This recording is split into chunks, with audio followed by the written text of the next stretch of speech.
सबसे पहले बात करेंगे चीफ जस्टिस काजी फायज ईसा ने तौसी लेने से साफ इनकार कर दिया। चीफ जस्टिस काजी फायज ईसा की नए अदालती साल के मौके पर सहाफियों से गैर रस्मी गुफ्तगू की गई है। राना सनाउल्लाह कह रहे हैं तमाम जजों की उम्र बढ़ा दी जाए, तो आप भी एक्सटेंशन पर मुत्तफिक हैं। सहाफी की जानिब से यह सवाल किया गया। राना सनाउल्लाह को मेरे सामने ले आए। चीफ जस्टिस ने राना सनाउल्लाह की बात की तरदीद कर दी। आपको मजीद बताएं कि मीटिंग हुई थी जिसमें आजम नजीर तारड़, जस्टिस मंसूर अली शाह और अटॉर्नी जनरल भी मौजूद थे। चीफ जस्टिस की जानिब से कहा गया और इस मीटिंग में राना सनाउल्लाह मौजूद नहीं थे। चीफ जस्टिस ने यह भी कहा, कानून बन गया तब भी मुद्दत मुलाजमत में तोसी नहीं लूंगा। चीफ जस्टिस काजी फायज ईसा का दो टोक बयान एक्सटेंशन से मुतल्लिक अफवाहों और चमगोइयों को दफन कर दिया। फुल कोर्ट इजलास से खिताब के बाद चाय के वक्फे के दौरान चीफ जस्टिस ऑफ पाकिस्तान ने सहाफियों से गैर रस्मी गुफ्तगू की। एक सहाफी के सवाल पर कि राना सनाउल्लाह कह रहे हैं अगर तमाम जज साहिबान की उम्र की हद बढ़ा दी जाए तो आप भी एक्सटेंशन लेने पर तैयार है। चीफ जस्टिस ने राना सनाउल्लाह के बयान की तरदीद करते हुए कहा कि एक मीटिंग हुई थी जिसमें आजम नजीर तारड़, जस्टिस मंसूर अली शाह और अटॉर्नी जनरल ऑफ पाकिस्तान मौजूद थे। इस मीटिंग के दौरान बताया गया कि तमाम चीफ जस्टिस साहिबान की मुद्दत मुलाजमत में तोसीह कर रहे हैं। मैंने कहा कि बाकियों की कर दे, मैं कबूल नहीं करूंगा। चीफ जस्टिस ने कहा कि 6 जजेस के खत का मामला 3 रुकनी कमेटी ने मुकर्रर करना है। जस्टिस मुसर्रत हिलाली तबीयत नासाजी के बायस रुखसत पर थी, इसी वजह से बेंच नहीं बन पा रहा था। चीफ जस्टिस काजी फायज ईसा ने कहा कि सुप्रीम कोर्ट से भी गलतियां हुई, जब तक गलतियों का एतराफ़ न करें तो दुरुस्त समत की जानिब गामज़न नहीं हो सकते। तारीख में पहली बार हुआ कि सुप्रीम कोर्ट के एक जज को बंद इंतज़ामी की वजह से बरतरफ कर दिया गया। इलेक्शन की तारीख के हवाले से दरख्वास्त आई, हमने 12 दिन में फैसला कर दिया। शहीद जुल्फ़िकार अली भुट्टो का केस सुना, साबिक वज़ीर आज़म का कत्ल अदालती फैसले से हुआ। एक अहम फैसला जो था वो इलेक्शंस का था। इलेक्शन तारीख देने का इख्तियार मेरा है, सदर साहब फरमा रहे थे, और इलेक्शन कमीशन ऑफ पाकिस्तान कह रहा था कि नहीं ये हमारा इख्तियार है, मगर किसी ने इलेक्शन की तारीख नहीं दी। 3 दिन उसकी सुनवाई हुई और 12 दिन के अंदर उसका फैसला हो गया। आप दूसरों से मांगिए शफाफियत और दूसरों का करें एहतजाब और अपना और खुद का ना करें। बात में कुछ वजन नहीं होती है और आपके फैसलों की कदर भी नहीं की जाती है। पाकिस्तान की तारीख में पहली दफ़ा हुआ है कि सुप्रीम कोर्ट के जज को बदतरफ कर दिया गया हो मिसकंडक्ट की वजह से।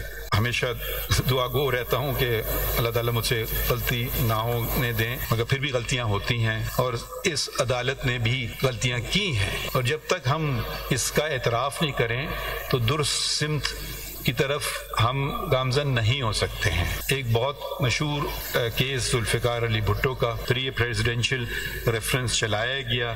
फैसला हुआ कि जो केस चलाया गया था वो गैर जानिबदार और मुनसिफाना तरीके तर्ज पे, यानी कि fair trial and due process के मुनाफी था। ये हमने ओपिनियन दे दी। वो आर्टिकल 6 की शिक है कि जिसको हाई ट्रीजन या आला गद्दारी का मुकदमा चला था एक आइन शिकन पर जनरल परवेज मुशर्रफ पे। वो फैसले को कलअदम करार दिया और आइन शिकन को ठहराया कसूरवार। पार्लियामेंट में रवा हफ्ते अहम कानून साजी पर मुशावरत। वज़ीर-ए-आज़म आज शाम 7 बजे इत्तेहादी जमातों के अरकान पार्लियामेंट को अशाइया देंगे। JUIFA को भी अशाइया में शिरकत की दावत दी गई है। हुकूमती ज़राए के मुताबिक JUIFA ने शिरकत करने या ना करने से मुतालिक कोई फैसला नहीं किया। मुल्की मुआशी सूरत हाल और मुजवज़ा कानून साजी पर अरकान को एतमाद में लेंगे।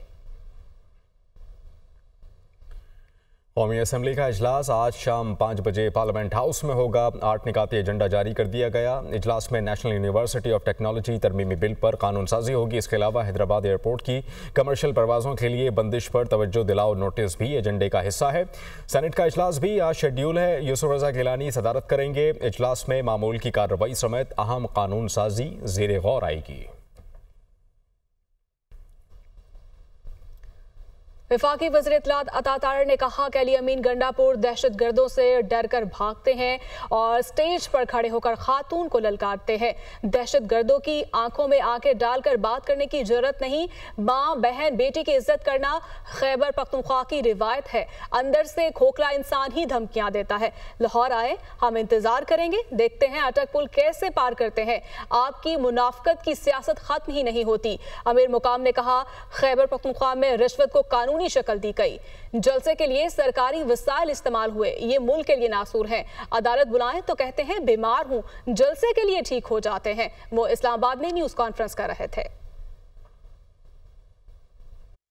वजीर आला एक सूबे का स्टेज पर खड़ा होके उधर से दहशतगर्दों से भाग के आता है, स्टेज पे चढ़ के एक खातून को ललकारते हो, उधर दहशतगर्दों से डरते हो। इस तरह की वाहियात और लुग़व गुफ्तगू करते हैं जब आप अंदर से खोखले होते हैं। तुम आओ तो लाहौर, तुम्हारा इंतजार करेंगे और देखते हैं कि अटक का पुल तुम कैसे टापते हो। आपकी जो मुनाफकत की सियासत है वो खत्म होने का नाम ही नहीं लेती। KPK में रिश्वत बिल्कुल लीगलाइज हो गया। अगर आप किसी आज सवाल करते कि KPK गवर्नमेंट और इमरान खान की गवर्नमेंट का जो अभी तीसरा दौर है, इसमें सबसे बड़ा कारनामा क्या है, तो इससे सबसे बड़ा कारनामा आपको है यह है कि उन्होंने रिश्वत को लीगलाइज किया। तो ये तो बिल्कुल मुल्क के लिए नासूर है। रहनुमा पीपल्स पार्टी शहरी रहमान का PTI रहनुमाओं की धमकी आमेज तकारीर पर रद्द-ए-अमल। कहती हैं कि तहरीक इंसाफ ने आज तक 9 मई से नहीं सीखा। मुल्ज़िमान को जत्थों की मदद से छुड़ाने की धमकी सियासी जमातें नहीं, मुसल्लह गिरोह देते हैं। तहरीक इंसाफ फिर पुरतशद्दुद और इंतशार की सियासत को फ़रोग़ दे रही है। क्या अब भी इनको लगता है कि धमकियों, तशद्दुद और इंतशार की सियासत में कोई जगह है? पुरअमन इज्तिमा और अमन आमा कानून के तहत पहले मुकदमे की तैयारी। वफाकी पुलिस ने PTI की जानिब से खिलाफ वर्जी पर इस्तगासा तैयार कर लिया। जरताज गुल, आमिर मुगल, उमर अयूब, समाविया ताहिर और राजा बेशारत समेत 28 मकामी रहनुमा नामजद हैं। अफसरान की मंजूरी के बाद थाना नून में मुकदमा दर्ज होगा। पुलिस ने रूट के खिलाफ वर्जी पर PTI कारकुनों को रोका। इस्तगासा कारकुनों की जानिब से पत्थरों और डंडों से पुलिस पर हमला किया गया। पुलिस ने शेलिंग की, मौके से 17 कारकुनों को गिरफ्तार कर लिया गया। आगे बढ़ेंगे। रुकने पंजाब असम्बली राना अब्दुल मन्नान साजिद की अबूरी जमानत खारिज। पुलिस ने गिरफ्तार कर लिया। Lahore high court Multan bench के जजेस जस्टिस सताकत अली खान और जस्टिस शहराम सरवर चौधरी ने अबूरी जमानत खारिज की। वकील दरख्वास्त गुजार के मुताबिक असिस्टेंट कमिश्नर बारदाना की तकसीम में घपला कर रहा था।